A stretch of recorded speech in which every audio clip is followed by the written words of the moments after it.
Morning to everyone. प्यारे बच्चों, आप class 9th history lesson number 3 नाज़ीवाद और हिटलर का उदय पढ़ रहे हैं। आज इस चैप्टर का 6वां और आखिरी भाग आप पढ़ेंगे। आज की टॉपिक है मातृत्व की नाज़ी सोच। तो बच्चों, आपको इस चैप्टर में, इस टॉपिक में ये समझना है कि महिलाओं को लेकर के नाज़ी जर्मनी में क्या दृष्टिकोण था, यानी हिटलर के क्या विचार थे।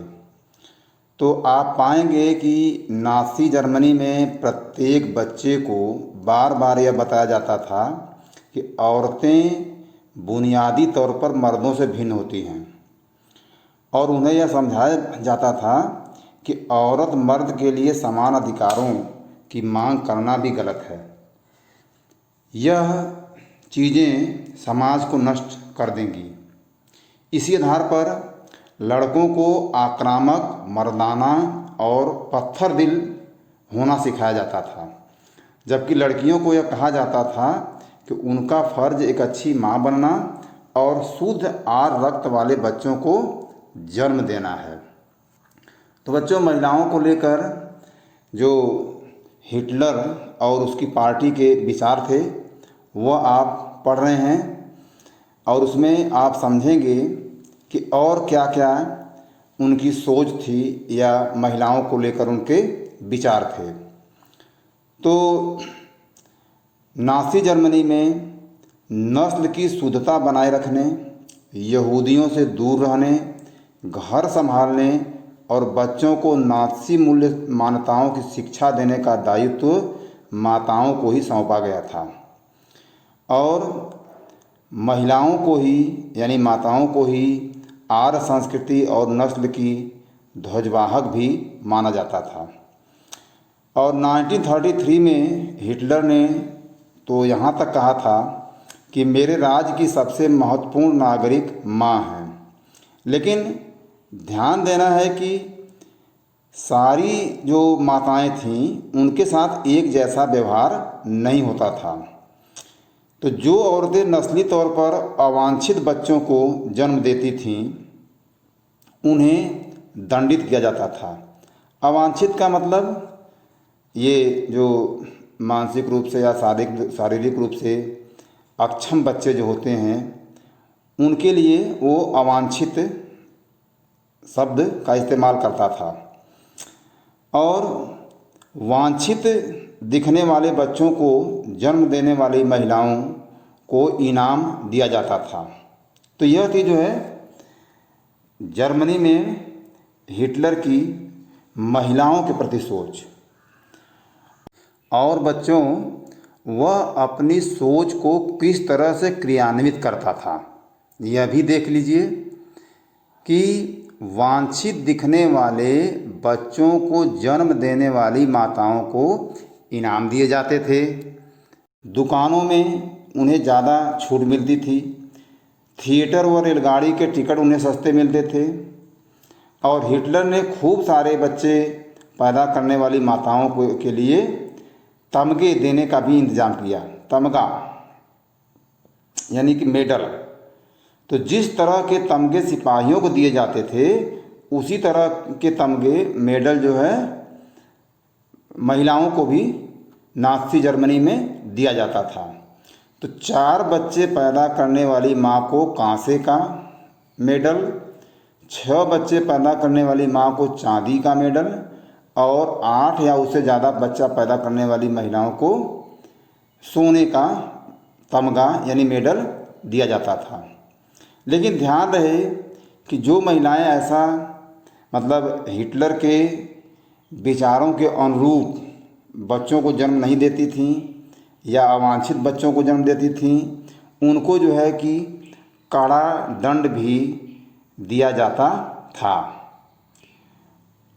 अब इसके बाद आप देखिए दूसरी टॉपिक है प्रचार की कला। तो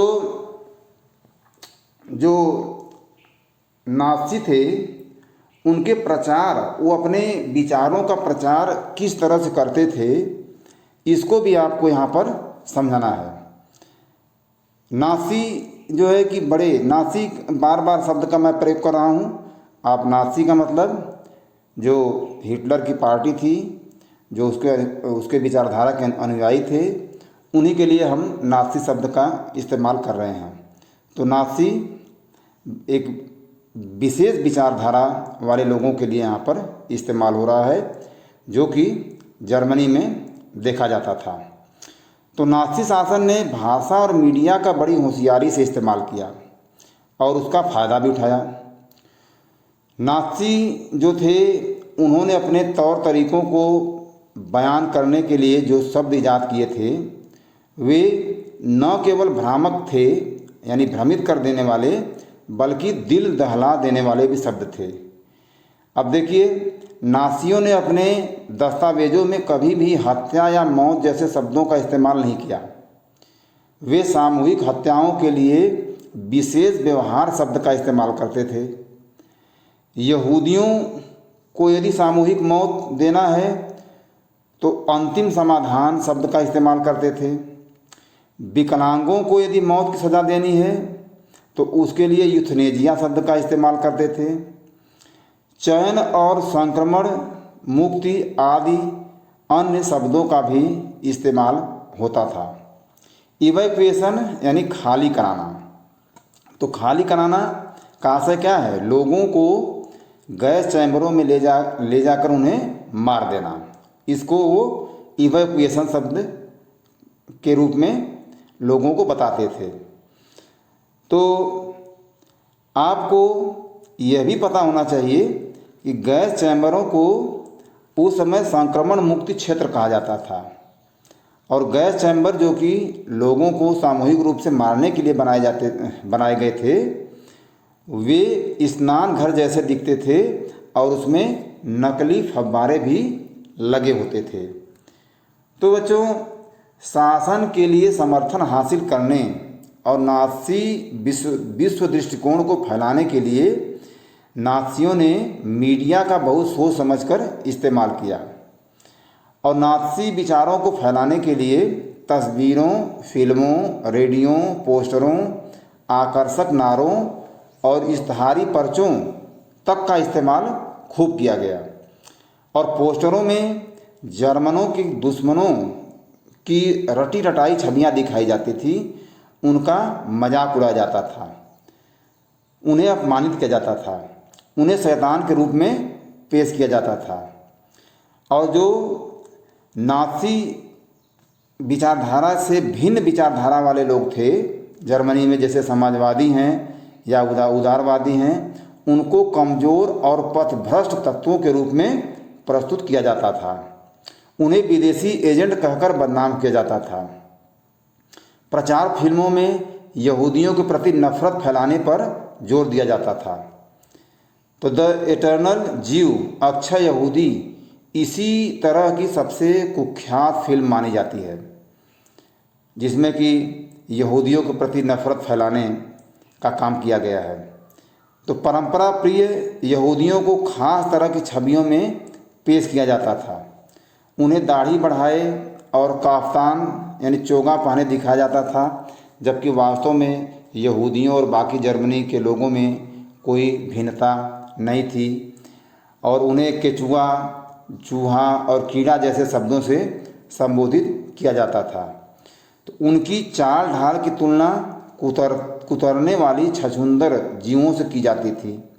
नासीवाद ने लोगों के दिलो दिमाग पर गहरा असर डाला, उनकी भावनाओं को भड़काकर उनके गुस्से और नफरत को अवांछित केंद्रों पर केंद्रित कर दिया। तो इसी अभियान से नासीवाद का सामाजिक आधार पैदा हुआ। यानी उनमें जो प्रचार की कला थी, जो अपनी बात को वो लोगों तक पहुंचाते थे, वो भ्रामक होते थे और किसी एक समुदाय विशेष को केंद्रित करके किए जाते थे। अब इसमें आप देख सकते हैं एक चित्र दिया गया यहाँ पर, यहूदी व्यक्ति है, तो उसमें जो है कि एक एक एक पोस्टर है एक प्रकार का यह, जिसमें दिया गया है कि पैसा ही यहूदी का भगवान है।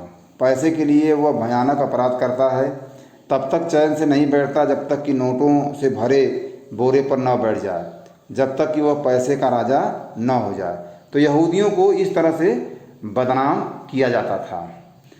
इसके बाद देखिए और भी तरह के जो प्रचार के माध्यम है उसमें आप देख रहे हैं कि एक इधर आप देखिए ये भी प्रचार ही किया गया है कि जर्मन किसान तुम सिर्फ हिटलर के हो। क्यों?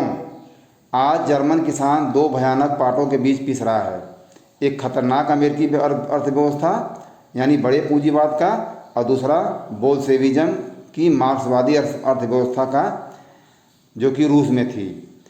तो बड़ा पूंजीवाद और बोल्शेविज्म दोनों हाथ मिलाकर काम करते हैं और ये दोनों ही यहूदी विचारों से जन्मे हैं और विश्व यहूदीवाद की महायोजना को लागू कर रहे हैं। तो किसान को इन खतरों से कौन बचा सकता है? केवल राष्ट्रीय समाजवाद यानी हिटलर ही उन्हें बचा सकता है। तो इस तरह से भ्रामक जो है लोगों को प्रचार पोस्टरों के माध्यम से दिखाए जाते थे। तो ये प्रचार की उनकी कला थी। बच्चों यहाँ पर कुछ तिथियाँ भी आप देख लीजिए जो कि महत्वपूर्ण हैं। इसको हालांकि आपको बताया गया है लेकिन आपको फिर से यहाँ पर ध्यान दे करके समझ लेना है। 1 अगस्त 1914 को पहला विश्व युद्ध शुरू हुआ। 9 नवंबर 1918 को जर्मनी ने सरेंडर कर दिया, युद्ध समाप्त हो गया पहला विश्व युद्ध। और 9 नवंबर 1918 को वाइमर गणराज्य की भी स्थापना का ऐलान किया गया। 28 जून 1919 को वर्साय की संधि हुई। ये सब आप देख रहे हैं एक एक करके। और 30 जनवरी 1933 को हिटलर चांसलर बना। 1 सितंबर 1939 को जर्मनी हिटलर के नेतृत्व में पोलैंड पर हमला करता है और वहीं से दूसरे विश्व युद्ध की शुरुआत हो जाती है। 22 जून 1941 को जर्मन सेनाएं सोवियत संघ में घुसती हैं। 23 जून 1941 से यहूदियों का कत्लेआम शुरू हो जाता है और 8 दिसंबर 1941 को अमेरिका भी दूसरे महायुद्ध में कूद पड़ता है। तो सारी जो है तिथियां हैं, इसको आपको कहानी के रूप में चूँकि बताया गया है पहले ही, इसको आपको समझ लेना है। अब इसके बाद बच्चों नेक्स्ट टॉपिक देखिए कि आम जनता और मानवता के खिलाफ अपराध। तो जो नाज़ी लोगों की विचारधारा थी और अपनी विचारधारा के तहत वो अत्याचार कर रहे थे, क्रूरता कर रहे थे, किसी समुदाय या नस्ल विशेष को निशाना बना रहे थे, लोगों में भ्रामक प्रचार फैला रहे थे, पोस्टर, फिल्मों, तमाम मीडिया के माध्यम से। तो उस पर आम लोगों की प्रक्रिया क्या थी, यानी जर्मनी के लोगों की प्रतिक्रिया क्या थी, प्रक्रिया नहीं प्रतिक्रिया क्या थी, रिएक्शन क्या था जर्मनी के लोगों का। तो देखा जाए तो इसमें कई तरह की प्रतिक्रियाएं देखने को मिलती हैं। पहले तौर पर तो देखेंगे तो बहुत सारे लोग नाज़ी लोगों के शब्द आडंबर और धुआंधार प्रचार का शिकार हो गए थे। वे दुनिया को नाज़ी नज़रों से देखने लगे थे और अपनी भावनाओं को नाज़ी शब्दावली में ही व्यक्त करते थे, यानी पूर्ण रूप से वे नाज़ियों के प्रचार प्रसार और क्रूरता के विचारों से सहमत थे। कुछ लोग उसी में जो है कि बहक गए थे और उनका मानना था कि नाज़ी ही देश को तरक्की के रास्ते पर ले जाएगा, यही व्यवस्था सबका कल्याण करेगी। लेकिन बच्चों ध्यान देना है कि जर्मनी का हर व्यक्ति नाज़ी नहीं था, यानी नाज़ी विचारधारा हिटलर के विचारों से, उसके कार्यों से सहमत नहीं था। तो बहुत सारे लोगों ने तो पुलिस दमन और मौत की आशंका के बावजूद नाज़ीवाद का जमकर विरोध भी किया। लेकिन जर्मन आबादी का एक बहुत बड़ा हिस्सा चुपचाप इन सारी चीज़ों को देखता रहा और उदासीन बना रहा। वह कोई भी विरोधी कदम नहीं उठाए। क्यों नहीं उठाए? क्योंकि वे नाज़ीवाद का विरोध करने से डरते थे।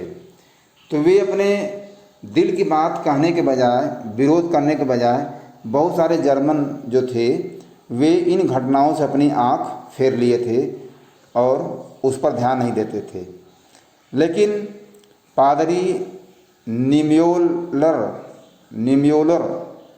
ने नाज़ियों का लगातार विरोध किया और उन्होंने पाया कि नाज़ी साम्राज्य में लोगों पर जिस तरह के निर्मम और संगठित जुल्म किए जा रहे हैं उनका जर्मनी की आम जनता विरोध नहीं कर पाती थी और जनता एक अजीब सी खामोशी में डूबी हुई थी। तो बच्चों, नाज़ियों को लेकर के जो विचारधाराएं थीं वो तीन तरह की आपने देखा। यानी कुछ लोग नाज़ीवाद के पूर्ण रूप से समर्थक थे, उनको लगता था कि हिटलर ही देश का उद्धार कर सकता है। कुछ लोग उसका विरोध भी करते थे, हिटलर के विचारों से सहमत नहीं थे। लेकिन कुछ जर्मनी के लोग जो है असहमत होते हुए भी, हिटलर के विचारों को न मानते हुए भी चुपचाप उसको देखते रहे और उसका वो विरोध करने में डर रहे थे। तो नाज़ी जर्मनी में अब देखिए यहूदी क्या महसूस करते थे, यह एक बिल्कुल भिन्न कहानी है, अलग कहानी है। तो शार्लट बेराट ने अपनी डायरी में लोगों के सपनों को चोरी छिपे दर्ज किया था और बाद में उन्होंने अपनी इस डायरी को पुस्तक के रूप में प्रकाशित किया। पढ़ने वालों को झकझोर कर रख देने वाली इस किताब का नाम है थर्ड राइख ऑफ ड्रीम्स। तो शार्लटे ने इस किताब में बताया कि एक समय के बाद किस तरह खुद यहूदी भी अपने बारे में नाज़ियों द्वारा फैलाई जा रही रूढ़िवादी छवियों पर यकीन करने लगे थे। यानी बार बार नाज़ियों को निशाना बनाया जा रहा था कि उनकी नाक टेढ़ी है, वो तो सूदखोर होते हैं, वो हत्यारे हैं।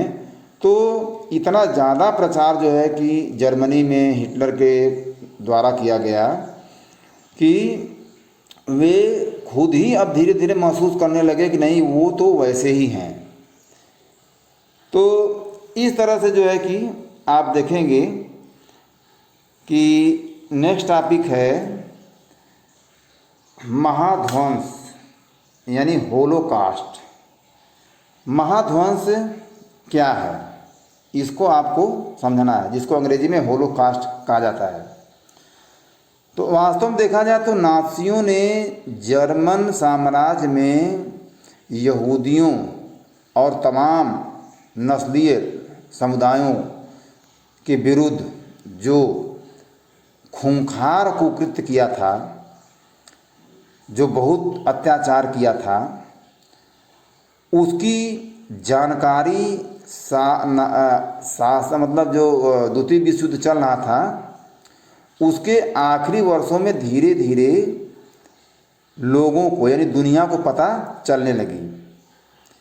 लेकिन वहाँ कितना भीषण रक्तपात और बर्बर दमन हुआ था, इसका अंदाज़ा तो दुनिया को युद्ध खत्म होने के बाद और जर्मनी के हार जाने के बाद ही लग पाया। जर्मन समाज मलबे में दबे एक पराजित राष्ट्र के रूप में अपनी दुर्दशा से दुखी था इस युद्ध में हार के बाद। लेकिन यहूदी भी चाहते थे कि दुनिया उन भीषण अत्याचारों और पीड़ाओं को याद रखे जो उन्होंने नाज़ी कत्लेआम में झेली है। यहूदियों का बहुत कत्ल करवाया था हिटलर ने, ये बात आपको भूलना नहीं है, याद रखना है। और इन्हीं कत्लेआमों को महाध्वंस या होलोकास्ट भी कहा जाता है। तो जब दमन चक्र अपने शिखर पर था, उन्हीं दिनों एक यहूदी टोले में रहने वाले एक आदमी ने अपने साथी से कहा था कि वह युद्ध के बाद सिर्फ आधा घंटा और जीना चाहता है। शायद वह दुनिया को यह बताकर जाना चाहता था कि नाज़ी जर्मनी में क्या क्या हो रहा था।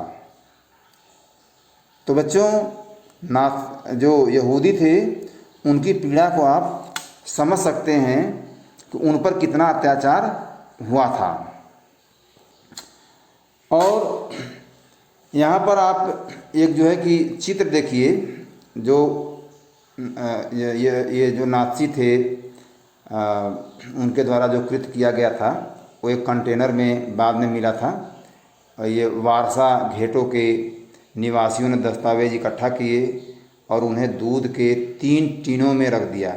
जब यह तय दिखाई देने लगा कि अब सब कुछ तबाह हो जाएगा, तो उन्होंने 1943 में तीनों कनस्तरों को अपनी काल कोठरियों के तहखाने में दबा दिया।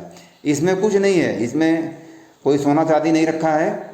इसमें उन्होंने जो कुछ भी लिखा था, जो उनके साथ अत्याचार हो रहा था, उन्हीं अत्याचारों को, नाज़ी शासन के बारे में लिख करके इसमें रख दिया था और उसको छुपा दिया था कि ताकि यह दूसरों के हाथों न लगे और ये बाद में दुनिया को पता चले कि जर्मनी में हिटलर ने क्या क्या किया था। और यह कनस्तर जो है, जो डिब्बा है, वो 1950 में लोगों के हाथ लगा था। आप देखिए कि दुनिया के बहुत सारे हिस्सों में स्मृति लेखों, साहित्य, वृत्त चित्रों, डायरी, स्मारकों और संग्रहालयों में इस महाध्वंस का इतिहास और स्मृति आज भी जिंदा है।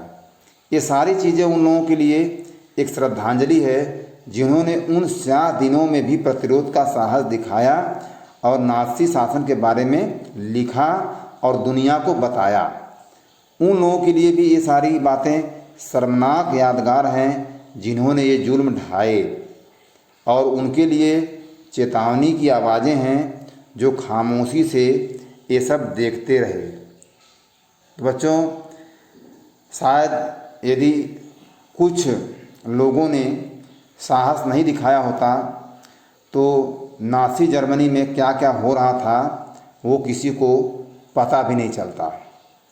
तो उस समय कुछ लोगों ने जो साहस दिखाया, उन्होंने डायरियाँ लिखी, नोटबुक लिखी, दस्तावेज़ों के संग्रह बनाए और उसमें सारी बातों का उल्लेख किया जो कि नाज़ी जर्मनी में लोगों के साथ हो रहा था।